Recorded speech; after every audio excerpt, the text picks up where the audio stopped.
نحمد و نصلی علی رسول الکریم اما بعد فاعوذ باللہ من الشیطان الرجیم بسم اللہ الرحمن الرحیم قال اللہ تبارک و تعالی فی القرآن الکریم اقیموا الصلاة وآتوا الزکاة وقال النبی صلی اللہ تعالی علیہ وسلم الصلاة عماد الدین او کما قال علیہ الصلاة والسلام۔ محترم بھائی اور دوستو، کلمے کے بعد سب سے بڑا مرتبہ اور پہلا حکم جو ہے وہ نماز کا ہے۔ کلمہ پڑھ لینے کے بعد انسان پر، مسلمان پر اللہ تعالیٰ کا جو سب سے پہلا حکم لاگو ہوتا ہے وہ نماز کا حکم ہے۔ نماز اللہ تعالیٰ کی اہم ترین عبادت ہے، اور قرآن مجید میں اللہ رب العزت نے فرمایا کہ تم نماز کو قائم کرو اور زکوٰۃ کو ادا کرو۔ ایک ہوتا ہے نماز کا قائم کرنا، اور ایک ہوتا ہے نماز کا ادا کرنا، نماز کا پڑھنا۔ نماز کا پڑھنا ویسے ہوتا ہے کہ مستحبات کا پتہ نہ ہو، مفسدات کا پتہ نہ ہو، نماز کے مسائل کا پتہ نہ ہوتے ہوئے نماز پڑھ لے جائے، تو یہ ہوتا ہے نماز کا پڑھنا۔ اور نماز کا قائم کرنا کس طرح ہوتا ہے کہ ہم نماز کے مسائل کو سیکھیں، مستحبات کی رعایت رکھیں، مفسدات کو سیکھیں، واجبات کا ہمیں پتہ ہو، فرائض کا ہمیں پتہ ہو، سنتوں کا ہمیں پتہ ہو۔ یہ سب کچھ جب ہم سیکھ کر نماز میں پڑھیں گے تو یہ ہے نماز کا قائم کرنا۔ رسول اللہ صلی اللہ تعالیٰ علیہ وسلم جب اللہ تعالیٰ سے معراج کرنے کے لیے گئے تو اللہ تعالیٰ نے 50 نمازیں تحفے میں دی۔ واپس آ رہے تھے تو حضرت موسیٰ علیہ السلام تشریف فرما تھے۔ رسول اللہ صلی اللہ تعالیٰ علیہ وسلم سے فرمانے لگے کہ یا رسول اللہ کیا لے کر آئے؟ کہا 50 نمازیں۔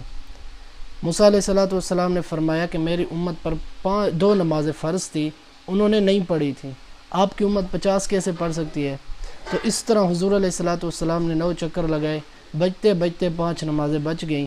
اللہ تعالیٰ نے فرمایا کہ یہ 5 نمازیں امت کے لیے لے جاؤ، یہ پڑھیں گی 5، لیکن میں اس کو 50 کا انعام دوں گا، 50 کا ثواب دوں گا۔ اور ایک مرتبہ رسول اللہ صلی اللہ تعالیٰ علیہ وسلم سردی کے موسم میں باہر تشریف لائے تو درختوں سے پتے جو ہے نا وہ گر رہے تھے۔ ایک صحابی آپ علیہ السلام کے ساتھ تھے، آپ علیہ السلام نے ایک ٹہنی کو پکڑا، اس کو حرکت دی، اس کے پتے جو تھے نا وہ بہت زیادہ گرنے لگے۔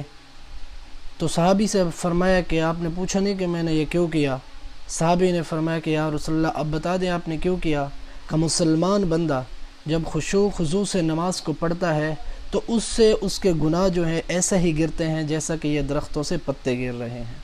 اور رسول اللہ صلی اللہ علیہ وسلم نے صحابہ سے فرمایا کہ اے میرے صحابہ مجھے بتاؤ، ایک شخص کے دروازے پر ایک نہر جاری ہو، وہ اس میں 5 مرتبہ غسل کرتا ہو، کیا اس کے بدن پر کچھ میل باقی رہے گا؟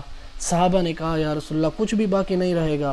حضور صلی اللہ علیہ وسلم نے فرمایا کہ یہی حال 5 نمازوں کا ہے کہ جب مسلمان بندہ خشوع خضوع سے نماز پڑھتا ہے تو اس کے بدن پر ایک گناہ بھی باقی نہیں رہتا۔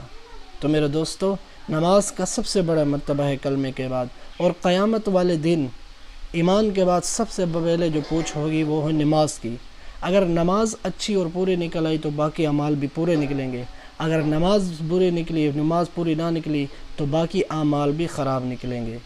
اللہ تعالی ہمیں صحیح نماز پڑھنے والا بنائے۔ والسلام وآخر دعوانا الحمد للہ رب العالمین۔